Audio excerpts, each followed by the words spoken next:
નમો હરિયં તાણમ નમો સિદ્ધાણમ નમો આયર્યાણમ નમો ઉમજ્જાયાણમ નમો લોય સમસાહનમ એસો પંચનમુક્કારો સમપાવપણાસનો મંગલાનંદ સદેશિં પડમં ભવૈ મંગલમ આદિમં પૃથ્વીનાથમ આદિમં નિસ્તરીગ્રહમ આદિમં તીર્થનાથમ ચ ઋષભસ્વામિનં શુભમ સુધા સુદ્રવાગ જ્યોત્સ્ના દેવલિત દિનમુખમગલક્ષ્માદવ શાંતિર શાંતિનાથ જન શુભ શ્રેયસ્યા મંગલ કેલી સદ્મ શ્રીયુક્ત સંકેશ્વર પાર્શ્વનાથ દુર્વાર સંસાર ભયાચ રક્ષ મોક્ષસ્ય માર્ગે વર્ષાર્થ વાહ જય ઈ જગજૈવ જોનિ વિયાણવો જગગુરુ જગાણંદો જગણાહો જગબંધુ જય જગપ્રિયામો ભૈવમ જય સુયાણમ પ્રભો તિત્તૈરાણમ પશ્ચિમો જય ઈ ગુરુ લોકાણમ જય મહોત્તા મહાવીર ઓંકારમ બિંદુ સંયુક્તમ નિત્યમ ગાયંતિ યોગિન કામદમ બક્ષદમ ચૈવ ઓંકારાય નમો નમઃ સર્વારિષ્ટપ્નસર્વભીષ્ટાસદાયિને સડબ્ધિનિધાનાય ગૌતમ સ્વામિને નમઃ જ્ઞાન ધ્યાન ક્રિયાદિકાર્ય કુશલ પ્રદ્યુમ્ન ચેતાગુરમ આંતરલોચન વેકમજમ રોદ્ભાસિતમ યસ્વી ઓંકારણ સુસેવિત દુર્ગુણ ઓંકાર સેવા પર સ્વયં સૌમ્યમના સદા વિજયતે શ્રી સિદ્ધિસુરીશ્વર સ્વયં સૌમ્યમના સદા વિજયતે શ્રી ભદ્રસુરીશ્વર સ્વયં સૌમ્યમના સદા વિજયતે શ્રી ઓંકાર સુરીશ્વર સ્વયં સુરીશ્વર અજ્ઞાન વિરંજનમ જ્ઞાનમ દર્શલાકયામ નેત્રમૃતમ વેદ તસ્મૈ શ્રી ગુરવે પરવાણી સંત પ્રગટાની બહુનિશી જનાગમે પર્યુષણાસમ અમ્નાન્ય કર્મણાંબર્મ ભેદ ક્રી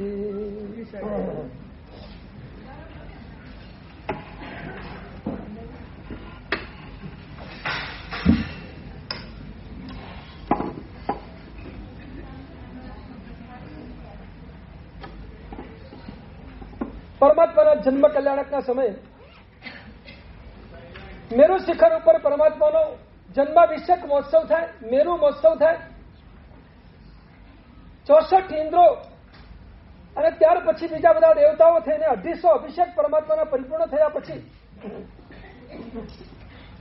ઇન્દ્રાણી પરમાત્માના શરીર ઉપર અંગલુછના કરે, દેવતાઈ વસ્ત્રોથી પરમાત્માના શરીરને લૂછે અને ઇન્દ્રાણીનું એ લૂછવાનું કાર્ય ચાલુ ને ચાલુ રહે. 10 મિનિટ થાય, 15 મિનિટ થાય, ઇન્દ્રાણી પરમાત્માના શરીર ઉપર વસ્ત્ર ફેરવ્યા જ કરે. સામે છેડેથી ઇન્દ્ર મહારાજા કે બસ ઇન્દ્રાણીજી, પરમાત્માનું શરીર લૂછાઈ ગયું છે, કોરું થઈ ગયું છે, બસ હવે તમે તમારા આ કાર્યને પરિપૂર્ણ કરો. અને ઇન્દ્રાણી કે નહીં, હજુ મારે લૂછવાનું બાકી છે, હજુ પરમાત્માના શરીર પર પાણી દેખાય છે, મને લૂછવા દો. ફરી 5 મિનિટ એ કપડું ફેરવ્યા જ કરે. ફરી ઇન્દ્ર મહારાજા કે ઇન્દ્રાણીજી શરીર લૂછાઈ ગયું, હવે બંધ કરો. છેવટે ઇન્દ્રાણીજીએ કીધું, મને શરીરના પરમાત્મા ઉપર પાણી દેખાય છે,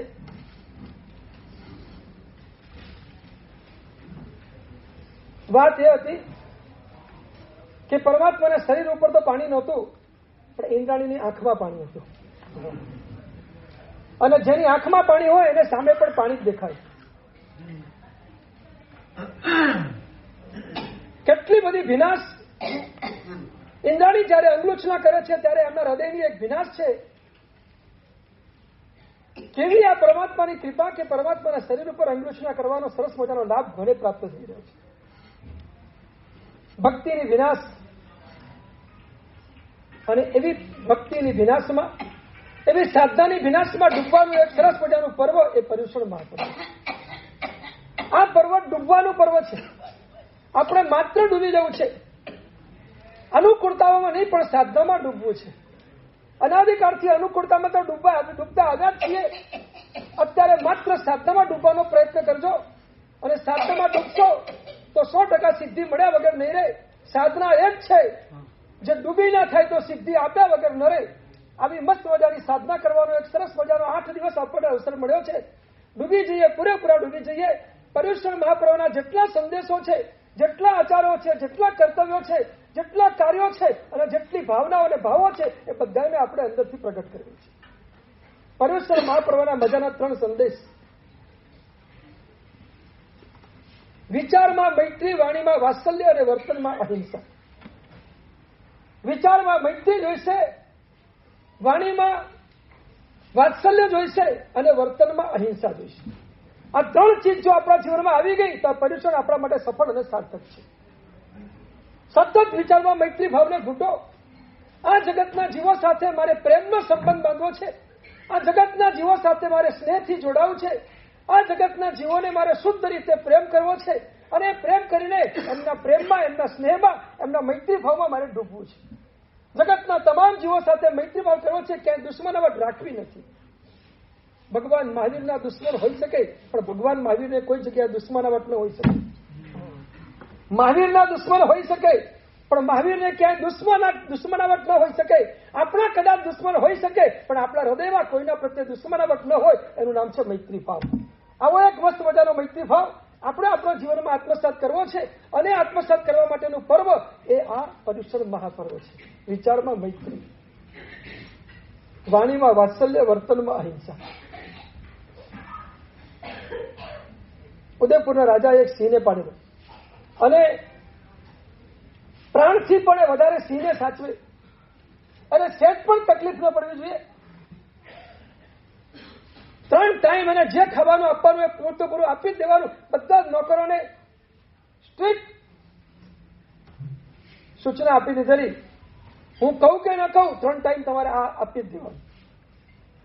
અને સિંહને માંસાહાર જોઈએ. 3 ટાઈમ માંસાહાર મળે સિંહને અને સિંહ પૃષ્ઠ પુષ્ટ થતો જાય. એમાં એ ઉદયપુરના રાજાને એક વખત 10 થી 15 દિવસ માટે બહાર જવાનું અને એને ચિંતા થઈ કે આ સિંહની ખબર કોણ રાખશે. વિશ્વાસુ માણસ તરીકે મંત્રીને બોલાવ્યો અને મંત્રીને બોલાવીને કહ્યું, તમે એક કામ કરજો, આ સિંહની તમારે બરાબર સંભાળ રાખવાની છે. એનું શરીર ક્યાંય દુબળું ન પડે, એના શરીરમાં ક્યાંય વજન ઓછું ન થઈ જાય, એની પૂરેપૂરી કાળજી તમારે લેવાની. જો વજન ઓછું થયું અને દુબળો મને દેખાયો તો તમારી ખેર નથી. ઘણા માણસો એવા હોય છે જેને માણસ કરતા પશુ વાલા હોય છે. હોય આ દુનિયામાં બધું જ હોય. ઘણા માણસો ઘરે પોતાના ઘરે પેલા કૂતરાઓ પાડતા, પછી ડોગીન કોઈ નામો રાખતા ખબર. અને ઘણી વખત એવું બને કે બીજા બધા માણસો કરતા ડોગી પર વધારે પ્રેમ. એને કોઈ બોલી જાય તો પેલો ચલાવી ના રે. ઘણી જગ્યાએ એવા કિસ્સા થાય કે એના ડોગીને કઈ પણ કરે પેલો શૂટ કરી નાખે પેલા માણસ. આવા બધા કિસ્સાઓ બને. કેટલો પ્રેમ. જીવો પ્રત્યે પ્રેમ હોય એને નાની પણ બધા પ્રત્યે રાખો. પશુ પ્રત્યે પ્રેમ રાખો અને માણસ પ્રત્યે તિરસ્કાર કરો તો આ જીવ શાસનની વાત નથી. અહીંયા તો પહેલી વાત એ છે બધા પ્રત્યે પ્રેમ. પર્યુષણ પર્વનો સંદેશ જ છે પ્રેમ. પર્યુષણ પર્વના એક એક કર્તવ્ય માત્ર પ્રેમ જ ભરેલો છે. અમારી પ્રવર્તન કરો તો પણ પ્રેમ છે, સાધર્મિક ભક્તિ કરો તો પણ પ્રેમ છે, અઠમનો તપ કરો તો પણ આત્મા પ્રત્યેનો પ્રેમ છે, ચૈત્ય પરિપટી કરો તો પરમાત્મા તરફનો પ્રેમ છે, ક્ષમાપના કરો તો ક્ષમા પ્રત્યેનો અને જગતના જીવો પ્રત્યેનો પ્રેમ છે. કયું કર્તવ્ય એવું છે કે જેમાં પ્રેમ ઘૂંટાતો ન હોય? તમામ કર્તવ્યોમાં પ્રેમ અને પ્રેમ જ ઘૂંટાયા કરે છે. અને એટલે જ આ પર્યુષણ પર્વનો એક જ સંદેશ છે, મૈત્રી, કરુણા અને પ્રેમ. અને મૈત્રી, કરુણા અને પ્રેમથી ભરેલું આ પરમાત્માનું શાસન છે. અને એ શાસનને જો આપણે માનવું હોય તો 3માં તો અવશ્ય આપણે જવું જ પડે. ઉદયપુરના રાજાએ મંત્રીને કહી દીધું કે ખબરદાર, પૂરી ખબર રાખજો, સેજ પણ ઓછું થયું તો તમે ગયા. મંત્રી કે કઈ વાંધો નહીં રાજા, પૂરી ખબર રાખીશ. રાજા ગયો. બીજા દિવસે સવારે સિંહની સાર સંભાળ લેતો માણસ પૂછવા માટે આવ્યો કે મંત્રી, રાજાની જગ્યાએ તમે છો, આજે મારે સિંહને ખોરાક આપવાનો છે, કયો ખોરાક આપું? હું પૂછ્યા વગર આપતો નથી. તમને પૂછું છું, તમારી જવાબદારી છે, કયો ખોરાક આપું? અને મંત્રીએ કીધું કે એક કામ કર, 10 મણ દૂધપાકનું તપેલું બરાબર તૈયાર કરી અને કઢેલો દૂધપાક એ સિંહના પાંજરામાં મૂકી દે. પેલો નોકર કઈ નહીં ખાયા. એ જવાબદારી તારી છે કે મારી છે? એ જોવાનું કામ તારું છે કે મારું છે? મેં તને આજ્ઞા કરી, તારે આ કામ કરી લેવાનું. બસ વાત પૂરી થઈ. આગળ કોઈ દલીલ નહીં, આગળ કોઈ ચર્ચા નહીં. તો જા અને મૂકી દે, દૂધપાકનું તપેલું અંદર મૂકી દે. પેલો ચિઠ્ઠીનો ચાકર દૂધપાક તૈયાર કરીને અંદર મૂકી આવે પાંજરામાં. પાંજરામાં દૂધપાક મૂક્યા પછી સિંહ ઉભો થયો અને તપેલા સુધી પહોંચ્યો. મોઢું અંદર નાખ્યું તો ખબર પડી દૂધપાક છે. મોઢું બહાર લઈ ગયું. કશું ખાધું નહીં. દૂધપાકને ચાખ્યો નહીં. તપેલું દૂધપાકનું આખો દિવસ એમને એમ પડી રહ્યું, પણ સિંહે અંદર મોઢું નહીં નાખ્યું. બીજે દિવસે ફરી પાછો નોકર પૂછવા ગયો, મંત્રી આજે શું કરું? એક દૂધપાક, ફરી પાછો બીજો નવો બનાવી મૂકી દે આ કાઢીને. પાછી તો અપાય બીજો બનાવીને મૂકી દે. પેલો નથી ખાતો, કાલે આખો દિવસ ભૂખ્યો રહ્યો છે, ચિંતા નહીં કર, આજે મૂકી દે ફરી પાછો. બીજે દિવસે દૂધપાક, બીજે દિવસે સિંહ પાછો ભૂખ્યો થયેલો તપેલા સુધી પહોંચ્યો અને દૂધપાક જોઈને આમ ક્રોક્યા કરે.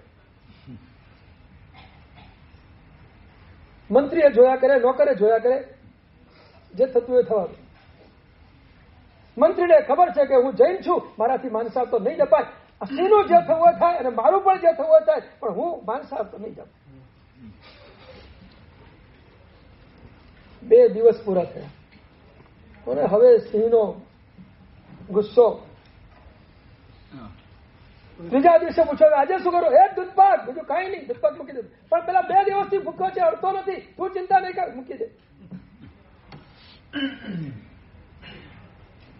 શું મંત્રીની પાસે નિષ્ઠા હશે? ધર્મ પ્રત્યેની, જૈન ધર્મના આચારો પ્રત્યેની, આ વર્તનમાં હિંસા પ્રત્યેની જે નિષ્ઠા, કેટલી જબરદસ્ત નિષ્ઠા. નહીં એટલે નહીં, દૂધપાક ન ખાય તો કઈ નહીં, ભૂખ્યા રહેશે, પણ દૂધપાક સિવાય હું નથી તો કઈ જ નહીં આપું, માંસાહાર તો નહીં જ આપું. 3 દિવસ, 4 દિવસ, 5 દિવસ, 7 દિવસ, 10 દિવસ, 10મો દિવસ, અને મંત્રીને ખબર છે કે આવતીકાલે રાજા આવવાનો છે. સિંહ 9 દિવસનો ભૂખ્યો છે, શરીર થોડું દુબળું પતરું પડ્યું છે, બધું બરાબર છે, કરવું શું? 10મા દિવસે મંત્રીએ નક્કી કર્યું, કાલે રાજા આવે એની પહેલા કંઈક રિઝલ્ટ જોઈએ છે. આ પારકે પેલે પાર જે થવું હોય તે થાય. પેલાને કે તું દૂધપાક તૈયાર કર 10મા દિવસે, પણ આજે એક કામ કરવાનું છે, એ દૂધપાક મૂકવા માટે તારે પાંજરામાં નહીં જવાનું, પાંજરામાં આજે દૂધપાક મૂકવા માટે હું જઈશ. દૂધપાકનું તપેલું મૂકીને મંત્રી સામે ઉભો રહ્યો, પાંજરામાં જ પાંજરું બંધ કરીને ઉભો છે. ભાગવાની વાત નથી. અને સિંહ ઉભો થયો, તપેલું જોયું, દૂધપાક, અને જે ઘુરક્યા કરે, અને મંત્રી આહવાન કર્યું, તારી સામે ઉભો છું, કાં તો દૂધપાક પી લે અને કાં તો તું મારું માંસ ખાઈ લે. તારે જે પસંદ કરવું હોય તે કર. એક બાજુ દૂધપાક છે ને એક બાજુ હું છું, તારે જે જોઈએ તે લઈ.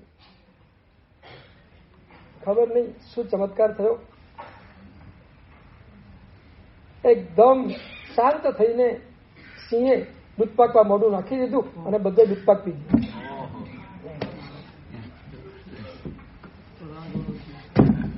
મૈત્રીના એક આંદોલનો, પ્રેમના આંદોલનો, વર્તનમાં અહિંસાના આંદોલનો, વિચારમાં મૈત્રીના પ્રભાવ, અને પ્રેમથી સિંહને કહી રહ્યો છે કે તું દોસ્ત, તારી સાથે દોસ્તી છે, તારે જે કરવું હોય તે કર. મને તારા પ્રત્યે પ્રેમ છે, તારા મનમાં જે હોય તે આજ તું નિર્ણય કરી લે, તારે શું જોઈએ છે આ કે આ. અને દૂધપાક પી લીધો.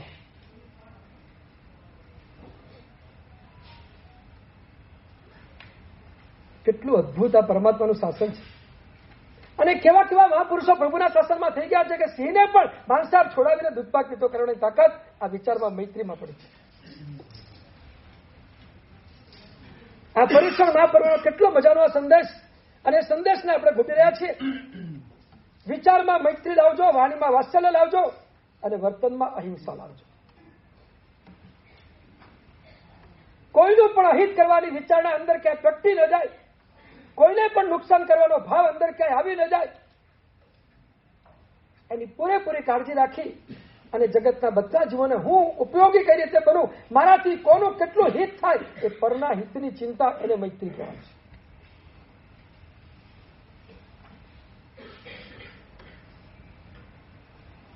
ભગવાને તીર્થંકર નામકરણનો બંધ આ મૈત્રી ભાવમાં જઈને કર્યો છે.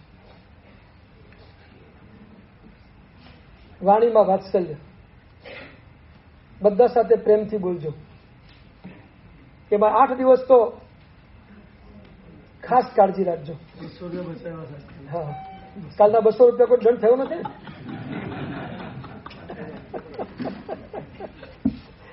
200 રૂપિયા બધાને બચી ગયા કેમ? અને કાલે બચી ગયા તો આજે તો બચાવવાના જ છે. હવે 400 નિયમ.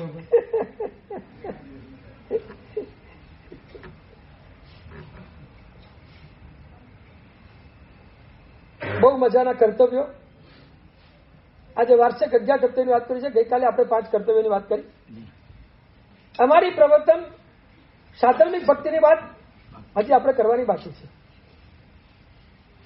ક્ષમાપનાની વાત ગઈકાલે કરી હતી. ક્ષમા રાખો, ક્ષમા માગો અને ક્ષમા આપો, એનું આ મસ્ત મજાનું પર્વ છે.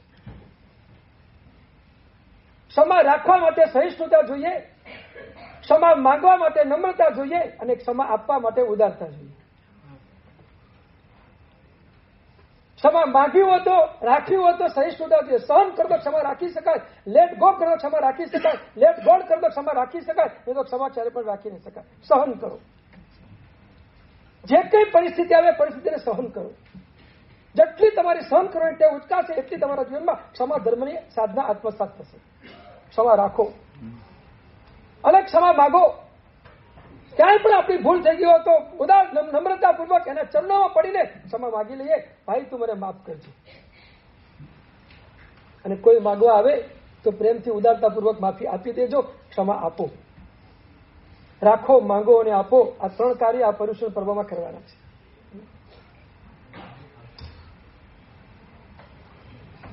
ત્યારે પણ કોઈ પણ પ્રકારની ભૂલ થઈ હોય તો જઈને માફી માગી આવજો, નમ્રતા રાખજો. જે નમે છે એ જ પ્રભુને ગમે છે. અહંકારને તોડવાનું આ મસ્ત મજાનું પર્વ છે અને ભૂલને ભૂસવાનું આ પર્વ છે.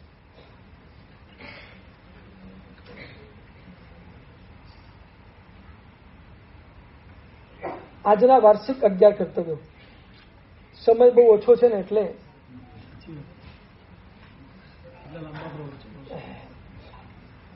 સમયના કાર્યો પણ છે એ પરિપૂર્ણ કરવાના છે એટલે પ્રવચનને શોર્ટ કરવું પડે છે. આજના વાર્ષિક 11 કર્તવ્યોમાં સૌથી પહેલું કર્તવ્ય છે સંઘ ભક્તિ. ચતુર્વિધ સંઘ, સાધુ સાધ્વી શ્રાવક શ્રાવિકા ચતુર્વિધ સંઘ. અને ચતુર્વિધ સંઘની ભક્તિ. સંઘ એક પ્રચંડ શક્તિ છે.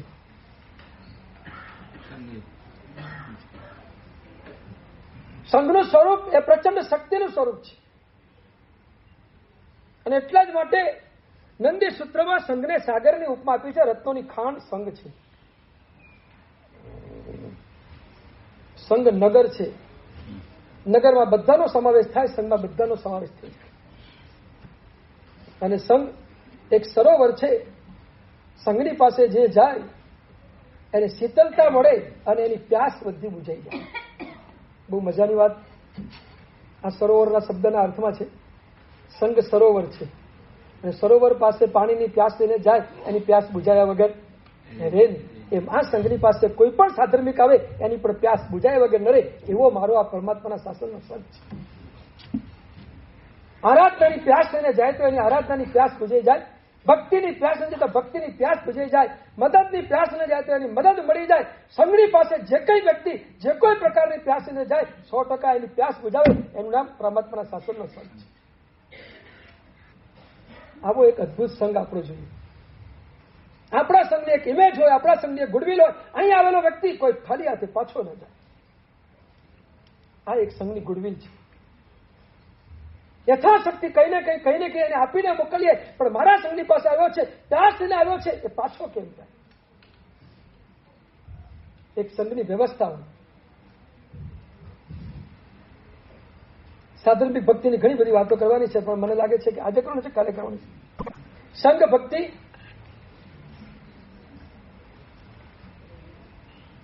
ચતુર્વિધ સંઘ પ્રત્યેનો આદર, ચતુર્વિધ સંઘ પ્રત્યેનો બહુમાન.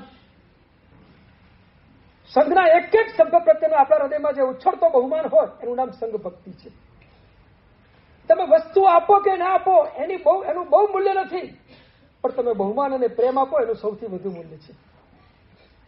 સંઘના એક એક સભ્યને પ્રેમ આપો. સંઘના એક એક સભ્ય પ્રત્યે અંતરથી બહુમાન રાખો. મારા સંઘનો સભ્ય છે, મારા પરમાત્માના શાસનના સંઘનો સભ્ય છે, બસ એ વાત તમારા હૈયામાં અંકિત થયેલી હોવી જોઈએ.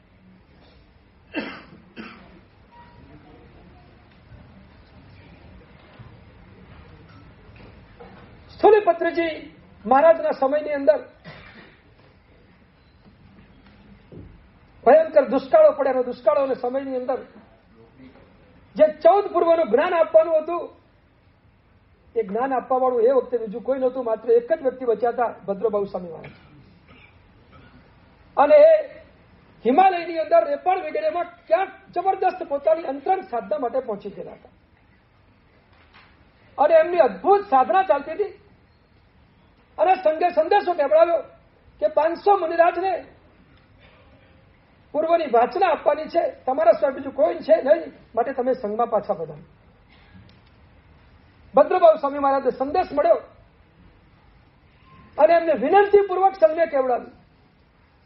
વિવેકપૂર્વક, વિનંતીપૂર્વક અને બહુમાનપૂર્વક સંઘની આજ્ઞા હું સ્વીકારવા માટે તૈયાર છું.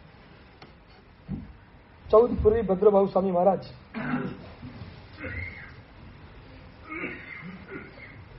શું વિવેક છે, સંઘ પ્રત્યેનો કેટલો આદર અને બહુમાન છે. સંઘની આજ્ઞા હું સ્વીકારવા તૈયાર છું, પણ મારે અત્યારે સાધના જે ચાલી રહી છે એ છોડીને ત્યાં આવું કે કેમ એની વિમાસણ છે. મારી એક વિનંતી છે, મહાત્માના અહીંયા મોકલો, હું વાંચના શરૂ કરું.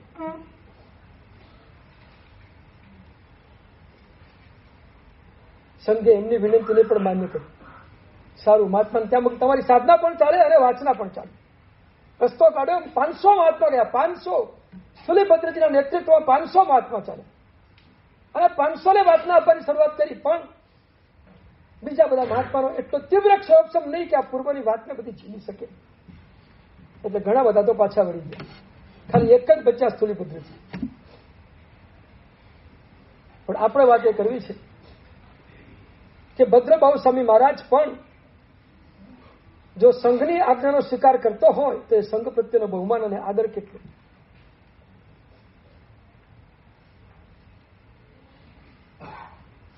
આમ એક નાનકડો પ્રશ્ન પૂછું.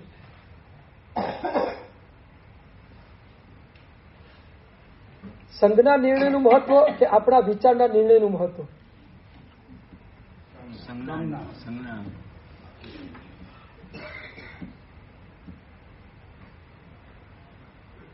સંઘે જે નિર્ણય કર્યો છે એને આપણે સ્વીકારીને ચાલીએ છીએ.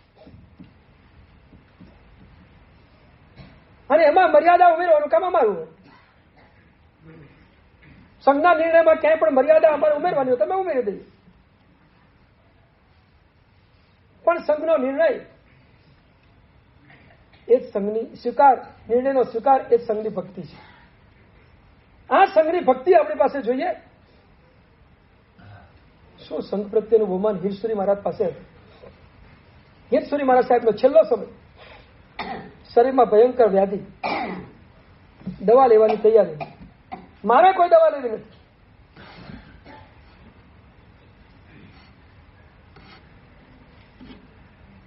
બધા શિષ્યો વિનંતી કરે, ગુરુદેવ તમે સંઘના આધાર છો, 2000 સમણ ભગવંતોના તમે નેતા છો. તપાસ ગચ્છાધિપતિ પદ આપણી પાસે છે. આપને કઈ થશે તો અમારું શું? ગુરુદેવ ઔષધ ચાલુ કરો. હીરસુરી મહારાજ ઔષધનો અપવાદનો સ્વીકાર કરવા તૈયાર.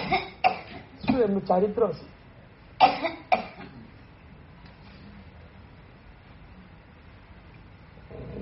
એક દિવસે રાત્રે હીરસુરી મહારાજ જાગે છે.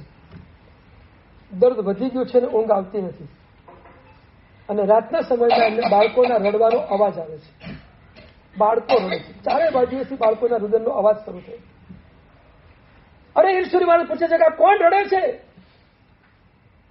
અને મહાત્માએ કહ્યું, ગુરુદેવ ઘર ઘરમાં બાળકો રડે છે.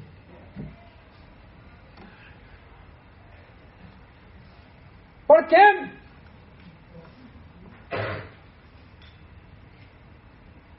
કે ઘરની બધી બહેનો નક્કી કર્યું છે કે જો ગુરુદેવ ઔષધ ન લે તો બાળકોને અમારે ધાવણ નહીં આપવું. અને બધા બાળકો ગુરુદેવ રડે છે, એમને દૂધ મળ્યું નથી, ધાવણ મળ્યું નથી. મારા નિમિત્તે તો કે હા ગુરુદેવ, સંઘની બધી બહેનોએ નક્કી કર્યું છે કે જો ગુરુદેવ ઔષધ ન લે તો આપણે આ કામ નહીં કરીએ. અને સંઘ પ્રત્યેનું બહુમાન. બીજે દિવસે ગુરુદેવે કીધું કે હવે હું અવસર દઈશ. આ સંઘ પ્રત્યેનું બહુમાન છે.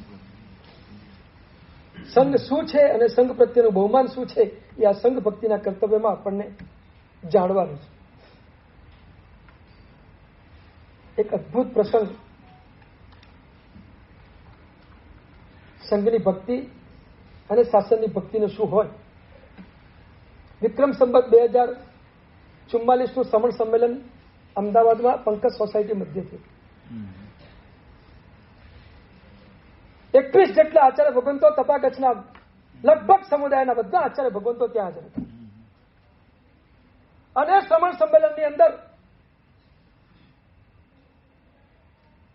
ચૈત્ર સુદ દસમે પ્રવેશ કર્યો. ચૈત્ર એકમથી શરૂઆત કરી અને વૈશાખ સુદ એકમ સુધી લગભગ સંમેલન બરાબર રીતે ચાલ્યું. અને 21 કે 22 જેટલા ઠરાવો એ સંમેલનની અંદર બધા આચાર્ય ભગવંતે સર્વસંમતિથી પસાર કરે.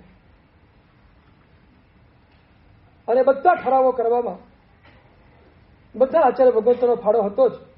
પણ એ બધા જ ઠરાવોમાં અને આ બધા જ સંમેલનના સુકાનને સંભાળવામાં સૌથી અગત્યનો ફાળો અમારા ગુરુદેવ ઓમકાર સરસ્વતી મહારાજ સાહેબનો હતો.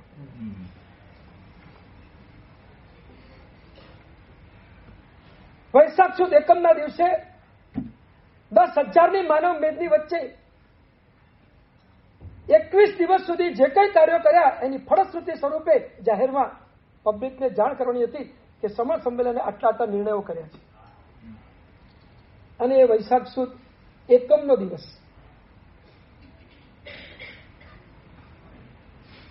અને બધા આચાર્ય ભગવંતોએ ભેગા થઈને જવાબદારી ઓમકાર સમાજ ઉપર આપી હતી કે આખા સંમેલનનું સફળ સંચાલન તમે જ કર્યું છે, માટે આજના દિવસનું આ જાહેર સભાનું પ્રવચનનું કાર્ય પણ તમારે જ કરવાનું છે.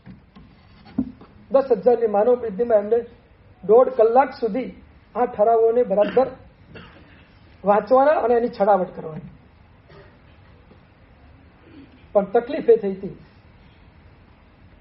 વૈશાખ સુદ એકમના દિવસે ગુરુદેવ સવારે ઉઠ્યા, દેરાસર ગયા, ચૈત્યવંદન કર્યું, આવ્યા. સમય થયો એટલે નૌકાશ્રીનું પચખાણ પાર્યું, પારીને વાપરીને બેઠા અને તરત જ સંથારો કરીને સુઈ ગયા રીતસર.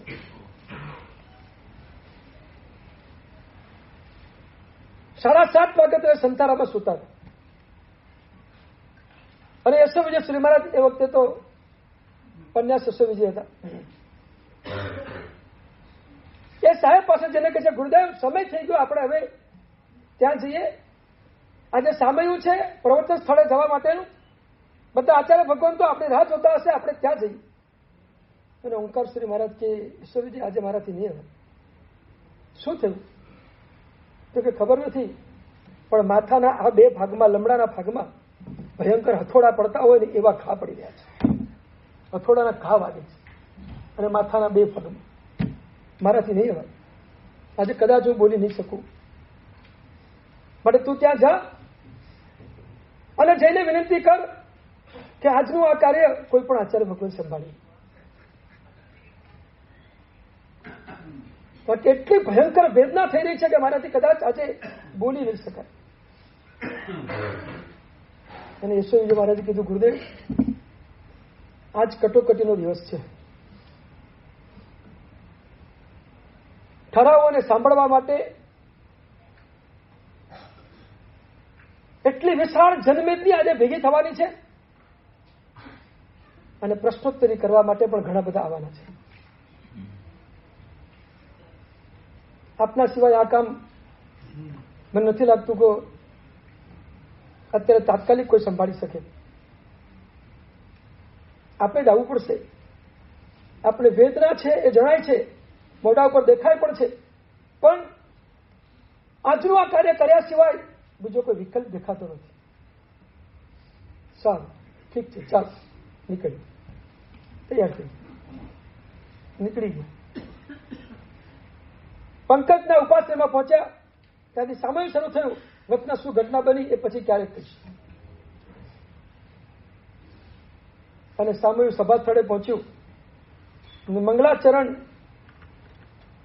એ વખતના સમણ સંમેલનના અધ્યક્ષ પ્રમુખ બેલાવાડા પૂજ્યપાદ રામસુરેશ્વરજી મહારાજ એમને મંગલાચરણ વગેરે કર્યું અને પછી ઓંકારસિંહ મહારાજને કીધું હવે તમે શરૂઆત કરો. આટલી વેદનાની વચ્ચે એક એક ઠરાવ અક્ષરશ કોઈ પણ ચોપડી, કોઈ પણ પુસ્તક, કોઈ પણ કાગળ હાથમાં રાખ્યા વિના અક્ષરશ મોઢે બોલે. અને એક એક ઠરાવ પછી 5, 10, 10 મિનિટ સુધી એનું વિશ્લેષણ કર્યું. નોન સ્ટોપ 1.5 કલાક સુધી 10,000ની માનવ વેદનીમાં એમને પ્રવચન કર્યું. અને એવી કોનેપૂર્વક એવી સરસ મજાની સ્પષ્ટતાઓ એમને કરી એક જ ઠરાવની પાછળ કે 10,000 માનવ વેદનીમાંથી એક પણ વ્યક્તિનો કોઈ પ્રશ્ન ન આવે.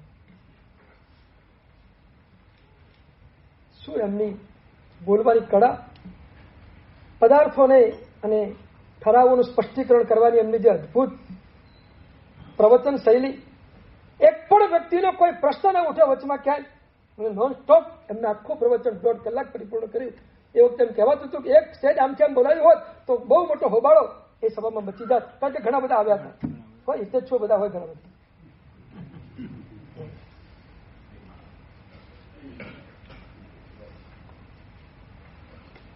અને 1.5 કલાકનું પ્રવચન પૂરું થયા પછી શશિકાંતભાઈ રાજકોટવાળાને એવા 2-3 પ્રબુદ્ધ ચિંતકો ગુરુદેવની પાસે આવીને કહે છે, ગુરુદેવ, અમે અમારા એ જમાનાના એક સોલિસિટરને સાંભળવા માટે ખાસ જતા એનું પ્રવચન સાંભળવા, લેક્ચર સાંભળવા. આજે એની ઝાંખી અમને તમારામાંથી. તમે જે એક એક શબ્દ તોલીને જે બોલ્યા અને પદાર્થોની જે સ્પષ્ટતા અને પૂરું વિશ્લેષણ કર્યું, અદભુત, કમાલ કર્યું. આપણે કહેવું હતું કે આટલી વેદનાની વચ્ચે, આટલી પીડાની વચ્ચે પણ આ સંઘનું કાર્ય છે, મારા શાસનનું કાર્ય છે, આ સંઘ ભક્તિનું કાર્ય છે, મારે અવશ્ય કરવું, જે થવું હોય તે. અને એમને કર્યું હતા. આ સંઘ પ્રેમ, આવો સંઘ પ્રેમ આપણી પાસે જોઈએ છે. આજે આ સંઘ ભક્તિ, આ સંઘની અંદર જયારે આપણે ભક્તિ કરો ત્યારે એક ભાવ રાખજો, સંઘ 25મો તીર્થંકર છે. આ સંઘની અંદર એવા બધા ગુણિયાર આત્મા હોય, એવા ગુણિયાર આત્મા હોય, કોઈ તીર્થંકરનો પણ આત્મા હોય, કોઈ ગણધરનો આત્મા હોય, કોઈ ભવિષ્યનો આચાર્ય હોય થવાના હોય, કોઈ ભવિષ્યમાં ઉપાધ્યાય, કોઈ સાધુ થવાના હોય, કોઈ ભવિષ્યમાં નજીકના કાળમાં સિદ્ધ પણ થવાના હોય, એવા ઘણા બધા વિશિષ્ટ કોટીના આત્માઓ આ સંઘની અંદર.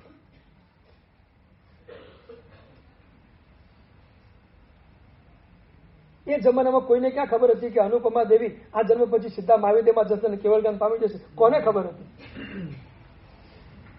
એ કાળમાં કોને ખબર હતી દેવચંદ્રજી મહારાજ આના પછીના ભવમાં ત્યાં મહાવીદેવમાં જશે અને કેવળગામ પામી જશે?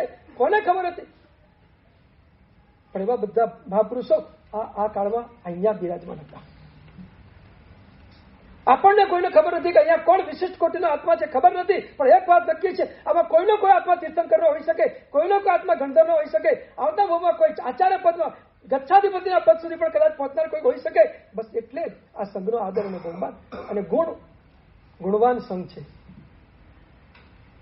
એક વસ્તુ કહી દઉં, સંઘની ભક્તિ થાય એટલી કરજો, પણ સંઘના એક પણ શબ્દની નિંદા અને ટીકા જીવનમાં ક્યારેય પણ કરતા નથી.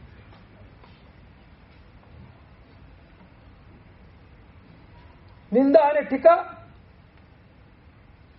એ ખતરનાક પાપ કર્મ છે.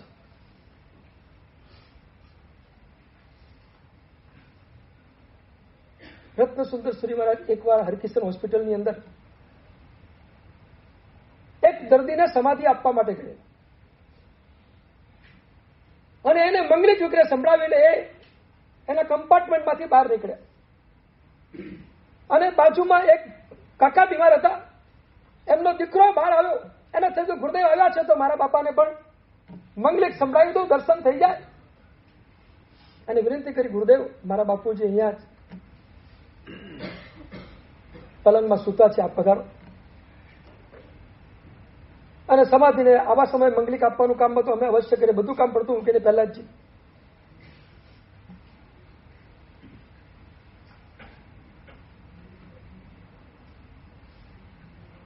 કિશોરભાઈને ત્યાં સાવિકાને સમાધિ આપવા માટે રાત્રે અમારા મહાત્મા મોકલાય. આ સમાધિ આપવાનો વિષય છે. ગમે ત્યારે જઈએ અમે શાસ્ત્રકારો પણ અમને છૂટ આપી છે કે સમાધિ આપવા માટે ગમે ત્યારે ગમે ત્યાં જતું રહેવાનું.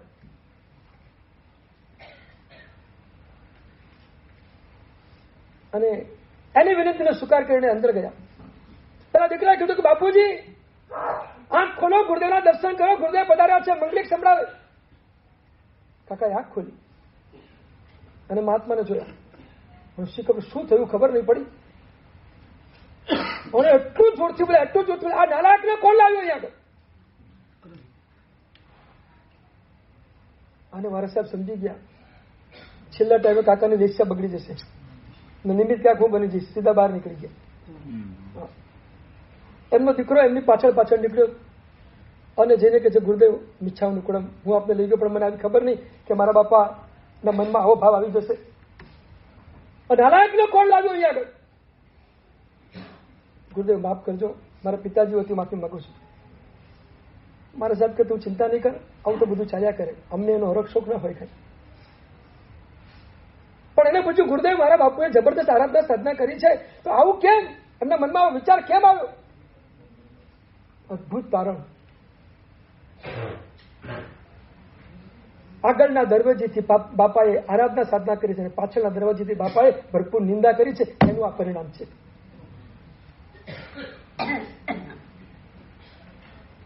એક બાજુ આરાધના કરીને બીજી બાજુ જો નિંદા કરતા હોય તો ખ્યાલ રાખજો, છેલ્લા સમય લેસ્યા બગડ્યા વગર નહીં.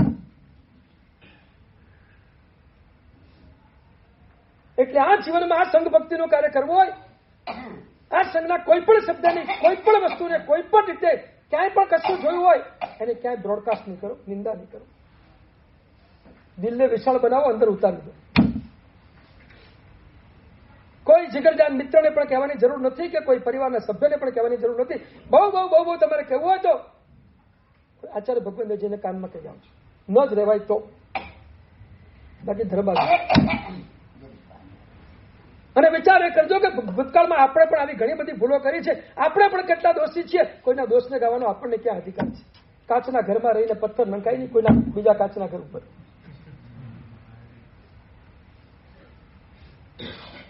સંઘ ભક્તિ નું એક અદભુત કર્તવ્ય છે અને આ સંઘ ભક્તિનો પ્રભાવ પણ કેટલો અદભુત છે.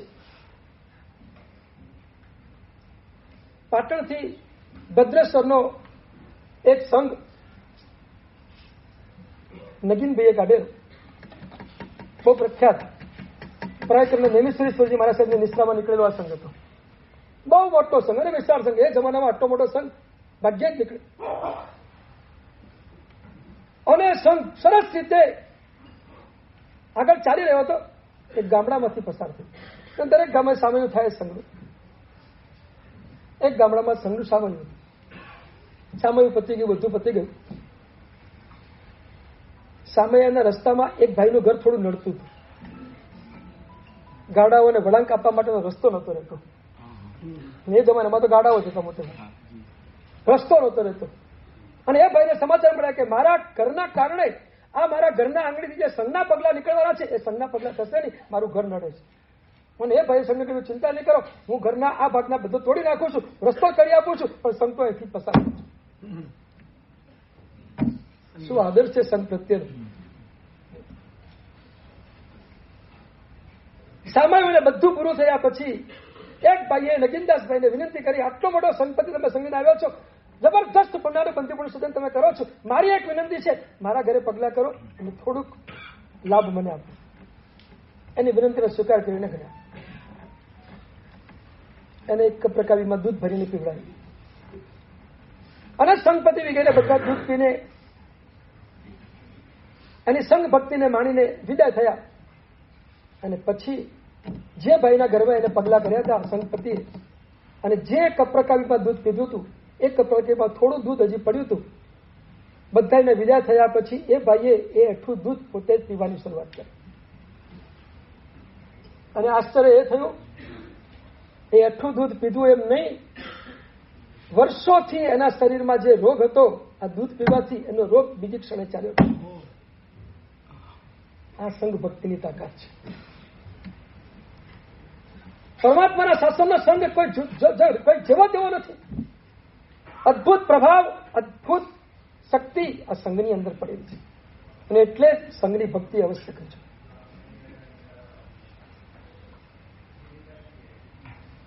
સંઘ ભક્તિ, બીજા નંબરનું કર્તવ્ય છે સાધની ભક્તિ. થોડાક નજીક આવી જાવ જરા. આજે રવિવાર પણ છે, પબ્લિક છે. દીકરો રોજ જમવા માટે બેસે અને જમીને ઉઠવાની તૈયારી હોય અને માં એને પૂછે કે દીકરા આવતીકાલે કયું શાક બનાવું, તને કયું ભાવશે? અને દીકરો કે માં આવતીકાલે ઈંડોળાનું શાક બનાવે છે. સારું. બીજે દિવસે જમવા માટે બેસે, શાક તો વચમાં આવે જ નહીં ક્યાં. અને જમવાનું પૂરું થાય ને વરી માં પૂછે બેટા આવતીકાલે કયું શાક બનાવું? માં કાકડી બનાવશે. રોજ એક એક શાકના નામ પૂછતી જાય માં. દીકરો રોજ કહેતો જાય. અઠવાડિયા 10 દિવસ સુધી આ ક્રમ ચાલ્યો ને એક દિવસ દીકરો પૂછે છે માં તો રોજ પૂછે છે કયું શાક બનાવું, કયું શાક બનાવું, પણ તું એકે શાક તો બનાવતી જ નથી. તો પછી પૂછે છે કેમ? કે દીકરા શાક બનાવવાની તો આપણી પાસે ગુંજાઈશ જ ક્યાં છે? આ તો તું નામ ન ભૂલી જાય એટલે તને યાદ કરાવું છું. શું સાધર્મિકો આપણે ત્યાં છે જેના ભાણામાં શાક પણ નથી આવતું? એવા સાધર્મિકો અનેક આજના કાળમાં પણ વિદ્યમાન છે.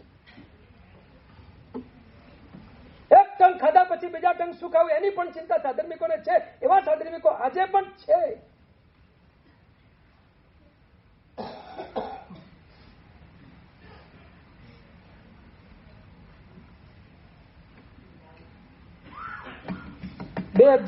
નું ચોમાસું અમારું પાલીતાણામાં હતું.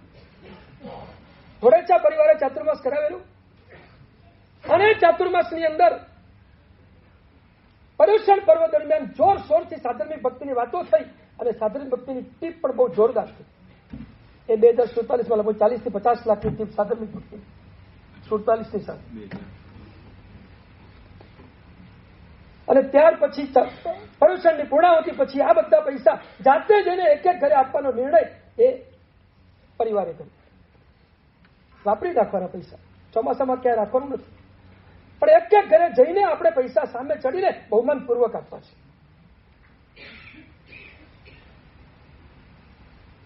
અને વડેચા પરિવારના 1-2 સભ્યો તૈયાર થઈ ગયા. પણ આ બાબતમાં મદદ લેવી હોય તો આપણે કુમારપાળ વિસા નહીં લેવા. તો કે કુમારપાળ વિસા પાસે ઘણા સાધર્મિકોના લિસ્ટ છે અને બધાને સહાય કરે જ છે. કુમારપાળ ભાઈને બોલાવ્યા કે અમારે આ કાર્ય કરવું છે, તમે અમારી સાથે ચાલો. કુમારપાળી કે ચોક્કસ, આવું કામમાં તો હું જોડાયેલો જ છું, આવી સાથે આવીશ. અને ગયા. સૌથી પહેલા ધંધુકા ગયા. ધંધુકા પાલીતાણાની બાજુ. ધંધુકા અંદર જઈને ઉભા રહ્યા પછી એક ભાઈને પૂછ્યું કે અમારે આ કાર્ય કરવા માટે આવ્યા છીએ, તમારા સંઘમાં તમારી નજરમાં કોઈ એવા સાધર્મિક હોય તો અમારે મદદ કરવી છે, એકાદ ઇશારો કરો જરા. કારણ કે અજાણ્યા હતા. અને એ ભાઈ ઇશારો કર્યો કે આ સામે દેખાય છે ને મેળી, એ મેળા ઉપર એક બેન છે જેને ભક્તિ કરવા જેવી છે. અને બંને ચડી ગયા, બધા ચડી ગયા ઉપર. બેન સાંજનો સમય હતો અને જમવા બેઠેલા હતા. એમના પાટલા ઉપર ભાણું હતું અને આજુબાજુમાં 1-2 તપેલીઓ પડી હતી. અને આ લોકો ઉપર ગયા. બેનને પૂછ્યું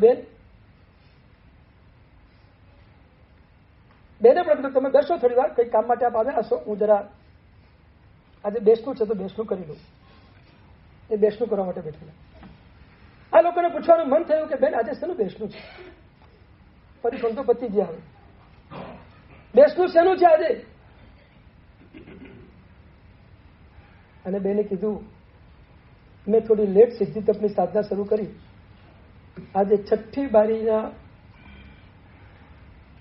નું બેસનું છે, આવતીકાલથી 7 ઉપવાસ લેવાના છે.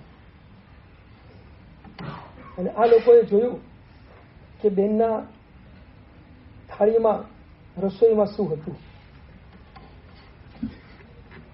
એક જ તપેલી હતી દાળની અને એક થાળીમાં થોડી રોટલી હતી.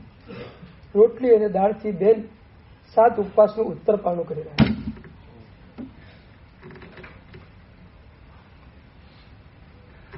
ત્યારે સિદ્ધિ તપની સાધના છે.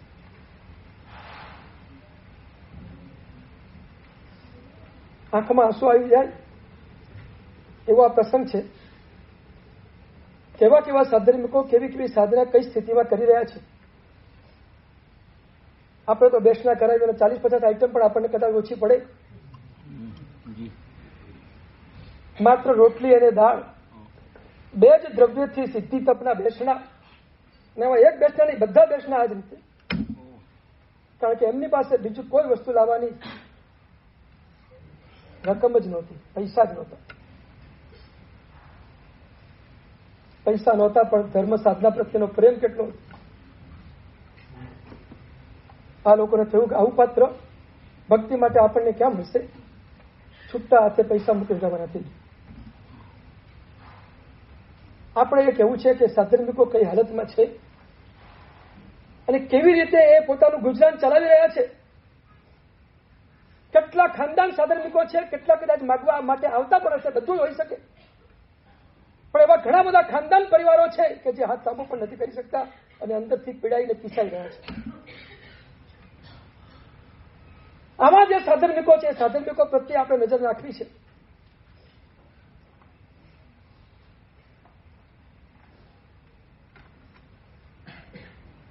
એ સાધર્મિકોને જેટલા ઉઠાવા એટલા ઉઠાવવા માટે પ્રયત્ન કરવો છે. તમારી બધી શક્તિને આમાં કામે લગાડી દેજો. ખાલી એટલું જ કહું, તમારો 1 વર્ષનો પોકેટ ખર્ચ, તમારો 1 વર્ષનો હોટલનો ખર્ચ, તમારો 1 વર્ષનો પિકનિકનો ખર્ચ, તમારો 1 વર્ષનો વિદેશની ટૂરનો ખર્ચ, બહેનોને કહું કે તમારો 1 વર્ષનો બ્યુટી પાર્લરનો ખર્ચ,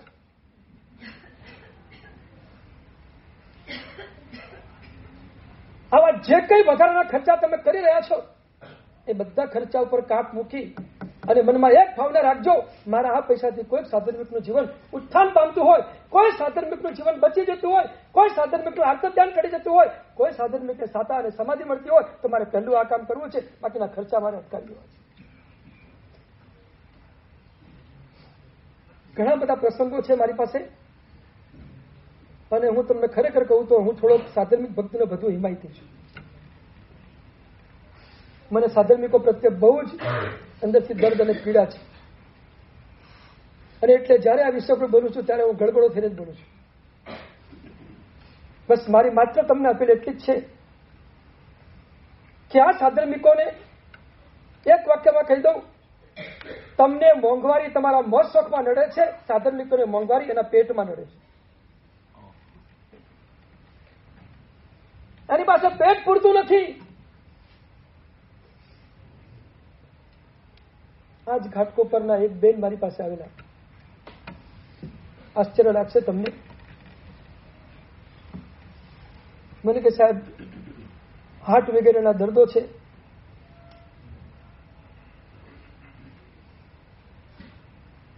પંદર દિવસે મહિને 1000 રૂપિયાની દવા જોઈએ છે.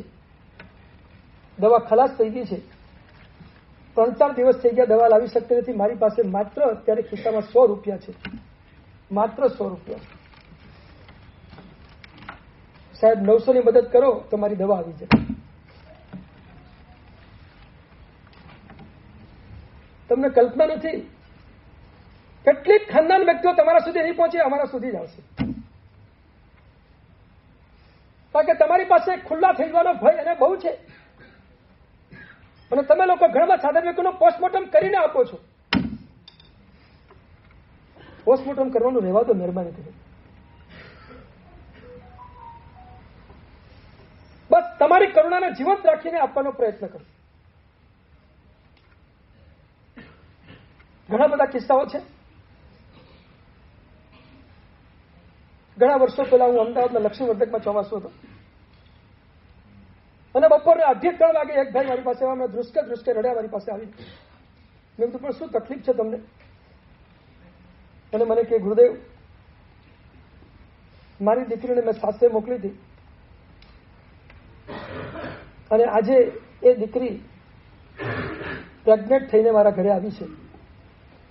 હવે કદાચ અઠવાડિયામાં એની ડિલિવરી થઈ જશે, પણ એ દીકરીને ખવડાવવાના સૂટના પૈસા મારી પાસે નથી. ડિલિવરી પછી લગભગ સૂટ ખવડાવતા હોય, એ સૂટના પૈસા મારી પાસે નથી. ગુરુદેવ રસ્તો કંઈક કરી આપો, કમસે કમ દીકરીને સૂટ તો ખવડાવો. મારે ત્યાં આવી છે અને આવો પ્રસંગ છે, શું કરું? તમે એક જ પ્રસંગ સાંભળશો ને તમારું હૈયું અંદરથી ધ્રુજી ઉઠશે. હું તો જયારે જયારે સાધન વિકરે જોઉં છું ત્યારે અંદરથી રડું છું કે ભગવાન મને એવા કોઈક વ્યક્તિઓ મળી જાય, એવા કોઈક સદ્ધર માણસો મળી જાય અને મને અંદરથી ઓફર કરી દે, ગુરુદેવ તમારી પાસે જે આવે અને જેટલા આપવા એટલા આપજો, પણ કોઈને કહેશો નહીં, બધું મારા તરફ.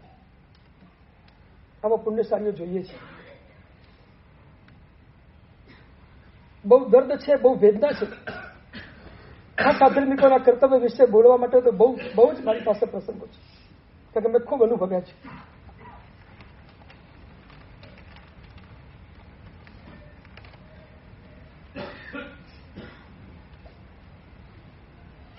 એક ભાઈ જેવા સાધર્મિકોના આંસુ જોયા છે ને, એવા ક્યારેક ક્યારેક ઉદારદિલ વ્યક્તિઓના પણ આંસુઓ જોયા છે. એક ભાઈ આંખમાં આંસુ સાથે ઉપાસના દરવાજા ઉપર ઉભા હતા. અંદર પ્રવેશ કરવા માટે હિચકિચાટ અનુભવી રહ્યા હતા કે મારા સાહેબ સુધી પહોંચવું કેવી રીતે, પણ આંખમાં આંસુ હતા. મારા સાહેબે દૂરથી બેઠા બેઠા જોયું કે દરવાજા પાસે કોઈ ભાઈ ઉભા છે, અંદર આવવા માટે હજુ એમના પગ ઉચકાતા નથી. મારા સાહેબે કીધું, ભાઈ આવો, કોઈ ચિંતા નહીં કરો, પ્રેમથી આવો, અંદર આવો. નજીક બોલાયો અને પછી પૂછ્યું, કોઈ તકલીફ છે? ચિંતા ન કરો, હોય તો કહી દો. અને એ ભાઈએ જે રજૂઆત કરી, આપણને હર્ષના આંસુ આવે એવી રજૂઆત છે. ક્યારેક કોઈક સાધર્મિકને જોઈને કરુણાના આંસુ આવે તો ક્યારેક કોઈક ઉદારને જોઈને હર્ષના આંસુ આવે. અને એ ભાઈ એટલું જ કીધું, ગુરુદેવ કોઈ તકલીફ નથી, પણ એક વિનંતી કરવા આવ્યો છું અને મને એક નિયમ આપો, નિયમ લેવા માટે આવ્યો છું આપની પાસે. ગુરુદેવ કીધું, પણ શેનો નિયમ લેવો છે તારે? કે મારી અત્યારે 55 વર્ષની ઉંમર છે ને મારી તબિયતને જોતા એવું લાગે છે કે 80 સુધી તો મને કઈ થયું દેખાતું નથી. અંદાજ, પછી કાલ શું થાય ખબર ન પડે. 80 સુધી તો આરામથી ચાલી શકે એવું છે. હજી 22, 23, 25 વર્ષ તો નીકળી શકે એવું છે. ગુરુદેવ એક નિયમ આપો. પણ શેનો? તો કે આ 22 કે 25 વર્ષમાં સાધર્મિક માટે ઓછામાં ઓછા રોજના 10,000 રૂપિયા વાપરવા નિયમ આપો. રોજના 10,000. 22, 23 વર્ષ, 20 વર્ષ, આંકડો તો મૂકો કેટલો થાય? 7 કરોડ ઉપરનો આંકડો થાય. એટલે ગુરુદેવ, ગુરુદેવ શક્તિ છે, પ્રભુએ આપ્યું છે અને મારે વાપરવું છે. બસ મને નિયમ આપો, રોજના 10,000 એક સાધર્મિકને આપવા. જીન શાસન જયવંતુ છે. અને આ જીન શાસનમાં આવા પણ ઉદારદિલ શ્રાવકો છે કે જે પોતાના જીવનમાં આવો નિયમ કરીને બેઠા હોય, ગુરુદેવ રોજના 10,000, રોજના પ્રભુએ મને ખૂબ આપ્યું છે, મારે સાધર્મિકોને છૂટે હાથે આપ્યું છે. આજની તારીખમાં પણ આ ભાઈનો નિયમ ચાલુ છે.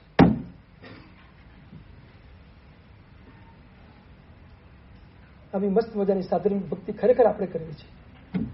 અને આ વખતે ઘાટકોપરમાં આપણે સાધર્મિક ભક્તિ ઉપર જોર આપવું છે. શ્રી સંઘ તરફથી યોગંડા મુકાઈ ગઈ છે સાધર્મિક ફાઉન્ડેશન, બરાબર, શંકેશ્વર પાસનાથ ફાઉન્ડેશન. અને એની બધી જે કઈ ઉછામણીઓ છે, બધી ઉછામણીઓ આપણે જન્મ વાંચનના દિવસે જ આપવાની છે. પણ આજે તો ભૂમિકા તમારા માટે બનાવું છું. એક બેંક તરફથી 1 કરોડ ને 26 લાખની ઓફર આવી છે કે સાધર્મિક ભક્તિના ફાઉન્ડેશનમાં સૌથી પહેલું નામ 1 કરોડ ને 26 લાખથી શરૂઆત કરો, આગળ જે બોલે તે. બસ મારી એક ઈચ્છા છે કે આ વખતે ઘાટકોપરમાં એક સકવર્તી કાર્ય આ કરવું છે આપણે. અને આ સાધર્મિક ભક્તિની જોડીને આપણે છલકાવી દેવી છે. હું 100% માનું છું કે આ ઘાટકોપર ઈષ્ટના, આ સંઘના સભ્યો એટલા બધા કેપેબલ છે કે ધારે તો 15-20 કરોડ ઉભા કરવા એમના માટે બહુ રમત વાત છે. બિલકુલ રમત વાત. બસ તમારી ઉદારતા જોઈશે. તમારો એક એક રૂપિયો જે સાધર્મિકને ત્યાં જશે અને કેવી સાતા અને સમાધિ આપશે. અને યાદ રાખજો, એને મળેલી સાતા અને સમાધિ તમારા જીવનમાં પણ તમને સાતા અને સમાધિ રિઝર્વેશન કરી આપશે. સાતા આપો અને સાતા મેળવો, સમાધિ આપો અને સમાધિ મેળવો. જે કઈ શક્તિ છે તમારી પાસે એને આજે દાવ ઉપર લગાવી દો. મને ફરી એક વખત તમને કહી દઉં, એક પ્રસંગ ટાંકીને. ગોચરી ગયેલા મારા સાહેબે એક ઘરની અંદર પ્રવેશ કર્યો ધર્મલાભ કહીને. અને પરિવારે કીધું ગુરુદેવ પધારો. પાત્રા બધા નીચે મૂક્યા. વરાવા માટે માત્ર 2 જ આઈટમ હતી, રોટલી અને કઢી. ત્રીજી કોઈ આઈટમ નહીં. મારા સાહેબ સમજી ગયા કે થોડોક પરિવાર આર્થિક દ્રષ્ટિએ નબળો છે. અને મારા સાહેબે એમને બહાર બોલાવ્યા અને કીધું કે જરા 5 મિનિટ મળવા માટે ઉપાસ આવજો. અને ભાઈને મને એમ કે કંઈક કામ હશે સાહેબ ને, એટલે 5 મિનિટ પછી મળવા માટે ગયા. અને આચાર્ય ભગવંતે કીધું કે ભાઈ, મને મારા મુનિરાજે કહ્યું કે તમારા ઘરમાં સ્થિતિ છે, મને તમારું એડ્રેસ આપો ને જરા. સાહેબે એનું એડ્રેસ લીધું. ત્યાંથી પછી આવા કોઈ ઘાટકોપર જેવા શહેરમાં ગયા છે અને એક શ્રાવકને બોલાવીને વાત કરી કે આ એક કામ કરવા જેવું છે, આ એડ્રેસ અને આ એડ્રેસ તમે મની ઓર્ડર કરી દો. અને ભાઈએ 10,000 રૂપિયાનું મની ઓર્ડર ફળાક દેન કરીને મોકલી દીધું. પણ આશ્ચર્ય એ થયું, અઠવાડિયામાં મની ઓર્ડર પાછું આવ્યું. મની ઓર્ડર પાછું આવ્યું અઠવાડિયામાં. અને નીચે એક લાઈન લખેલી હતી, મારી પાસે તો રોટલી અને કઢી ખાઈ શકે એવી સ્થિતિ છે.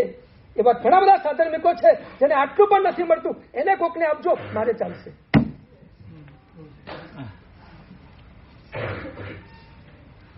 યાદ રાખજો, પુણ્ય હોય તો સાધર્મિક ભક્તિનો લાભ મળે છે, પુણ્ય ન હોય તો લાભ મળતો નથી. આપણા સાધર્મિકને આપીએ છીએ ત્યારે એમ નહીં માનતા કે હું સાધર્મિકને આપું છું, મારે પુણ્યની જરૂર છે ને મારે સાધર્મિકને ભક્તિ કરવી છે, આ ભાવથી આપજો. એને જરૂર છે ને આપું છું, આ ભાવ કાઢી નાખજો. એને જરૂર છે ને આપું છું, એમાં આપણો અહંકાર પ્રદર્શિત થાય છે. મારે જરૂર છે ને આપું છું, એમાં આપણી માત્ર એના પ્રત્યેની ભક્તિ આવે છે. અને એ ભક્તિ આપણે કરવાની છે. ક્યાંય તમારા મનમાં આવો કોઈ ભાવ ના આવી જાય એટલે આ એક જ પ્રસંગો ટાંકીને તમારી સામે વાત મૂકું છું. આવી મસ્ત મજાની સાધર્મિક ભક્તિ આપણે કરવાની છે. ઘણી બધી વાતો તમને કરવી છે, પણ જેમ જેમ સમય મળતો જશે તેમ તેમ સાધર્મિક ભક્તિની પણ વાતો કરતો જઈશ. આજના કર્તવ્યો સંઘ ભક્તિ અને સાધર્મિક ભક્તિ. પછીનું કર્તવ્ય છે રથયાત્રા. શોર્ટમાં 3-4 કર્તવ્યો, કારણ કે સમય થઈ ગયો છે અને સંઘના આપણા કાર્યો ઘણા બધા બાકી છે. તો રથયાત્રા જયારે પણ નીકળે ત્યારે આપણે 3 સંઘોની ભેગી નીકળે છે રથયાત્રા. 3 સંઘોની ક્યાં દિવસ નક્કી થયો? 15 તારીખે. એટલે કઈ 15 તારીખ? 12. આના પછીનો પરુષણ પછીનો પહેલો રવિવાર, અને એ રવિવાર એટલે 5મ પછીનો રવિવાર, અને 12ના દિવસે રવિવારે બરાબર 15 તારીખે આપણા બધા જ ઘાટકોપરના સંઘોનો એક સાથે જે વરઘોડો નીકળે છે એ વરઘોડો નીકળશે. એની પહેલા છઠના દિવસે તપસ્વીની શોભાયાત્રા છે. એક વસ્તુ યાદ રાખજો, આવા તપસ્વીઓ જે સિદ્ધિ તપની સાધના કરી છે એની અનુમોદનનો પ્રસંગ છે, એમની શોભાયાત્રા છે. એટલે મારો ઘાટકોપરનો આ સંઘનો એક સભ્યો ક્યાંય ઘરમાં બેઠો ન રહે, બધા જ સભ્યો બરાબર ટાઈમસર કુકરેજા સમુદ્ર સામે દિરાસર તૈયાર થઈને પહોંચી જાય અને સમયસર વરઘોડાનું પ્રયાણ થઈ જાય. એ જવાબદારી અમારા શ્રી સંઘની છે. મારી કે તમારી? એ પૂછું, મારે સમયસર પહોંચવાનું કે તમારે સમયસર પહોંચવાનું? હું તમારી પ્રતીક્ષા કરું કે તમે મારી પ્રતીક્ષા કરશો? બસ, તો હવે મારે આ વખતે જોવું છે ઘાટકોપર વાળા મારી કેટલી પ્રતીક્ષા કરે છે. હા, હું આખા સંઘને બરાબર એ વખતે જોવાનો છું, કેટલો સંઘ ત્યાં આગળ આવ્યો છે. બધું કામ પડતું મૂકીને આ તપસ્વીની અનુમોદના માટે સમયસર ત્યાં આગળ આવી જજો. આપણે સમયસર છેલ્લામાં છેલ્લા 8:30 પહેલા આપણે વરઘોડો સ્ટાર્ટ. હા, સાહેબ આપણે 8:30 સુધીમાં ભાટિયાવાડી પહોંચવાની ઈચ્છા છે, કારણ કે નવરોજીનો વરઘોડો 8:45 પહોંચશે ભાનુશાલીવાડી. તો આપણી 40 ગાડી ને એમની 40 ગાડી આમને સામને થશે. સારું સારું, સમયસર બધા આવી જવાનું ખાસ કામ કરજો અને આપણે સમયસર બરાબર પહોંચી જઈશું.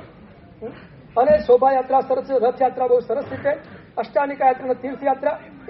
એક બેનો 1 મિનિટ 5 મિનિટ, બેન 5 મિનિટ. આ યોગ્ય નથી. આવા પર્યુષણના દિવસોમાં તમે આટલી ઉતાવળ કરો કેમ ચાલે? 5 મિનિટ બેસો, 5 મિનિટ બેસો. આજે બહુ મસ્ત મજાની વાત કરવી છે તીર્થયાત્રાના સંબંધમાં. તીર્થયાત્રા ઘણી વાર કરી છે તમે લોકોએ. આજે એક નિયમ સકલ સંઘને આપવાની ઈચ્છા છે.